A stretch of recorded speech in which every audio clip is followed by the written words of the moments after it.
Hai pemirsa, selamat malam. Apa kabar Anda di malam ini? Saya Abdul Rashid dapat berjumpa dengan Anda kembali dalam Ada Apa Berita.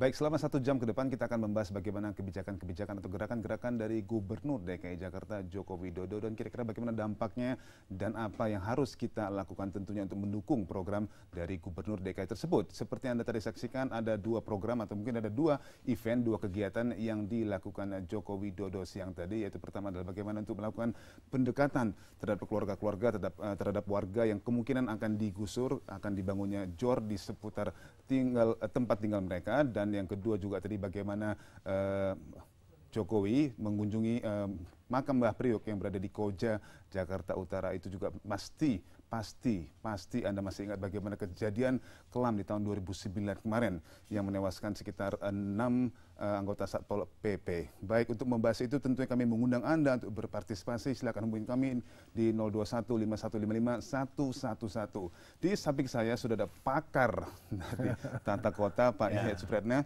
Assalamualaikum Bapak, apa kabar? Waalaikumsalam. Terima kasih untuk hadir kembali. Terima kasih sama-sama. Baik, kita langsung saja Pak Yahya, sambil kita menunggu bagaimana respons dari pemirsa. Tadi yang saya lihat itu ada sesuatu yang sangat berbeda dengan gubernur sebelumnya, di mana mungkin ditetapkan, oke, daerah ini akan dibebaskan karena akan dibangun jalan tol, pintu jalan tol, apa segala macam. Biasanya kan di atas langsung ketok palu, uang rohimiwan ya, nggak salah ya. Kerohiman, uang kerohiman ditetapkan sekian. Walaupun mungkin mereka tidak layak tinggal di situ, illegal dweller segala macam, tapi sudah ditetapkan. Nah, sepertinya yang dilakukan Joko Widodo kali ini agak berbeda. Melakukan pendekatan dialogis terhadap keluarga, nego harga segala macam lagi. Nah, pertanyaan saya kan tentunya akan butuh waktu lebih lama jika pendekatan seperti ini dilakukan. Ini menarik. Pertama satu, Pak Jokowi membangun trust building. Dulu mungkin pembebasan tanah di Jakarta itu melalui banyak perantara, bias informasi. Kadang-kadang harganya sekian, gonta-ganti antara yang dijanjikan, yang harusnya diterima sesuai dengan haknya warga, ternyata dengan apa yang berbeda. Jadi ada persoalan distrust di dalamnya. Jadi pertanyaan ini bertahun-tahun terjadi, sehingga orang begitu ada proyek-proyek infrastruktur pembangunan kota, itu berhenti karena pembebasan tanah. Jor itu kan dipelesetkan jalan ora rampung-rampung. Artinya sudah terlalu lama kita menunggu jalan ini tidak tuntas. Efeknya terasa, jalan tol dalam kota semakin macet, truk udah dilarang masuk. Sebetulnya dengan jalan jor yang selesai ini, dia bisa memotong dan mengalihkan sebagian beban tol dalam kota. Yang menjadi pertanyaannya, kapan pembebasan tanah ini bisa dituntaskan? Nah, sekarang yang menarik adalah Pak Jokowi memotong mata rantai sistem hierarki yang ada selama ini. Jadi dulu mungkin polanya sangat formal, sangat birokrasi. Masyarakat mendengari apa yang dilakukan pemerintah, setuju tidak setuju Anda harus terima saja. Sekarang kan dibuka ruang dialog. Ini kan sebuah proses sosial. Artinya dengan pendekatan seperti ini yang tadinya mengacu kepada pendekatan struktur, aturan, pedoman, NJOP-nya sekian, Anda tidak bisa apa-apa, Anda terima dengan istilah atas nama pembangunan. Anda harus berkorban. Ya, pertanyaannya kan, lo berkorban apa? Ganti untung, ganti rugi.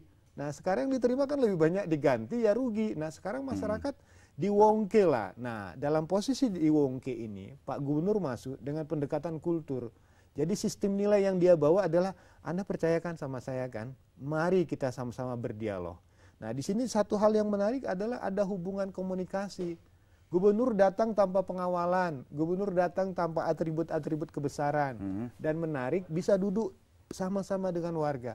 Yang terjadi tadi apa komentarnya? Gubernur bukannya ditolak, tapi begitu disambut dengan kegembiraan. Artinya Pak Jokowi memberikan harapan. Harapan rasa cemas yang ada selama ini bisa terjawab bahwa pimpinan kepala daerah langsung turun untuk mengatasi masalah mereka. Dan gubernur mau mendengar.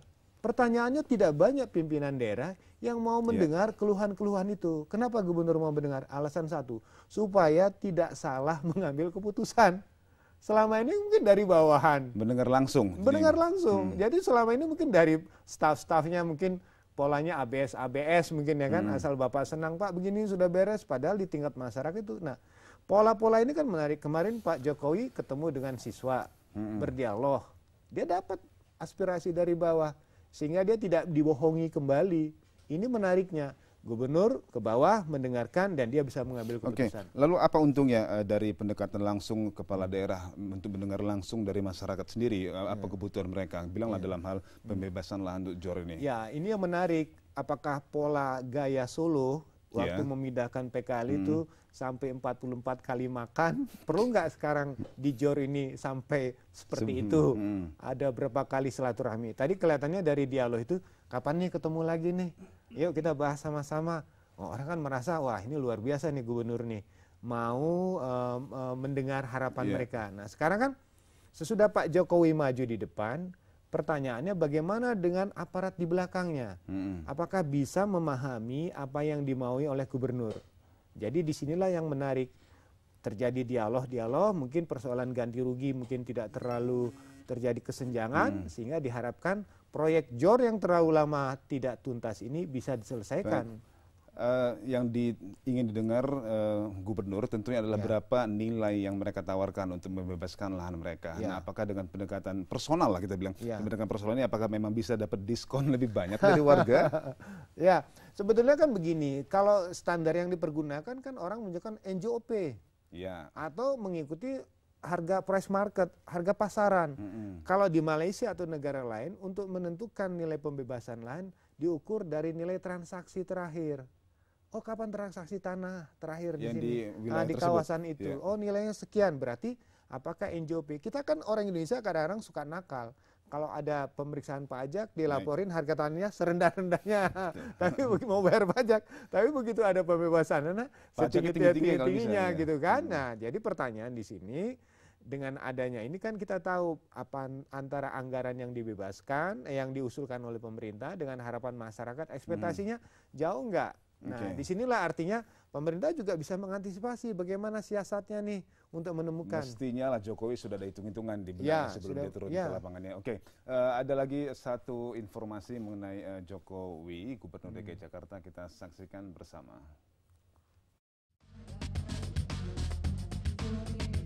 Gubernur DKI Jakarta memberi tanggapan terhadap pemandangan umum fraksi-fraksi mengenai rancangan peraturan daerah tentang kesejahteraan sosial.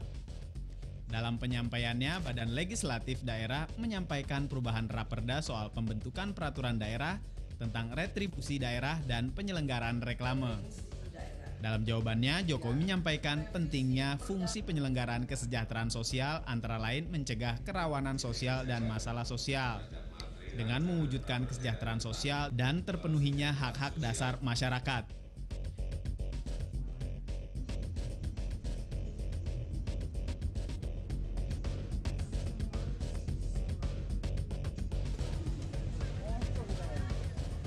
Agenda sang gubernur dilanjutkan dengan mengunjungi warga Guntur yang direlokasi di Rusun Pinus Elok, Penggilingan, Jakarta Timur.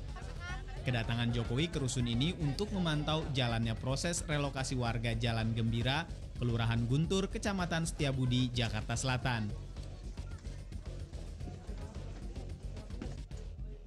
Jokowi tiba di lokasi sekitar pukul 4 sore dan langsung meninjau lantai 2 Blok A Rusun Pinus Elok. Sesekali ia membuka dialog dengan warga yang mengerubunginya. Dalam kunjungannya, Jokowi meminta agar tempat tinggal dijaga dan dirawat. Jokowi memberikan kunci kepada salah seorang penghuni rusun. Dan Jokowi akan memberikan fasilitas tambahan berupa TV kepada warga rusun.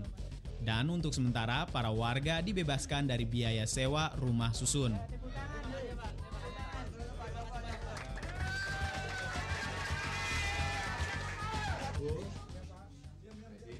Bagi semuanya Pak Hendriansa ya dibagi semuanya sudah tinggal ambil kunci ambil ini memang karena dadak baru tadi malam ya kan.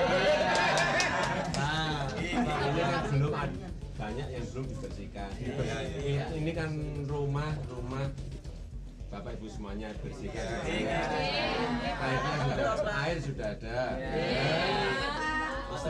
listrik ada. Terus jangan nginep di rumahku lagi. Kalau naik Pak, ada begini Pak. Kali bertamu aja udah. Kalau mau nginep itu tadi.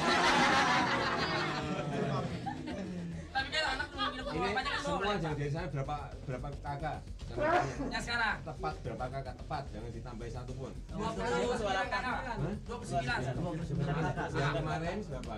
Yang sebelum ini Itu 19 kakak, Pak. berarti total berapa? 48. 47. Berapa? 47. Oh, kemarin berapa? 19 dan 28. Ya, 47. 29 nih. Ini 29. Ini 29 Ah, sama Tambah. 19. Iya, 48. 48. Kurangin 1, Mas. Hah? Tadi Bapak kurangin 1, Pak. Kurang 1 ya itu buku. 28, Oh iya, 28. Kurang 1. Berarti 47. Iya. Benar kan, nambahin aja. 47 saya kunci, jangan ada tambah satu pun loh ya. Iya. Karena mau saya tambah TV 1. Udah.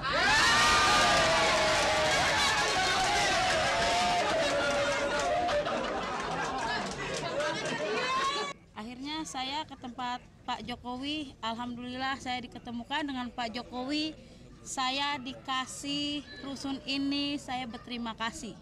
Saya taunya tadi Pak Jokowi ingin menambahkan, kita di rumah rusun ini ingin ditambahkan TV, televisi.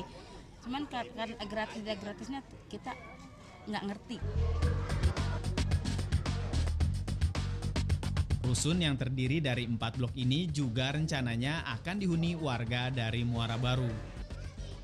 Ade Chandra, Daniel, JAK TV.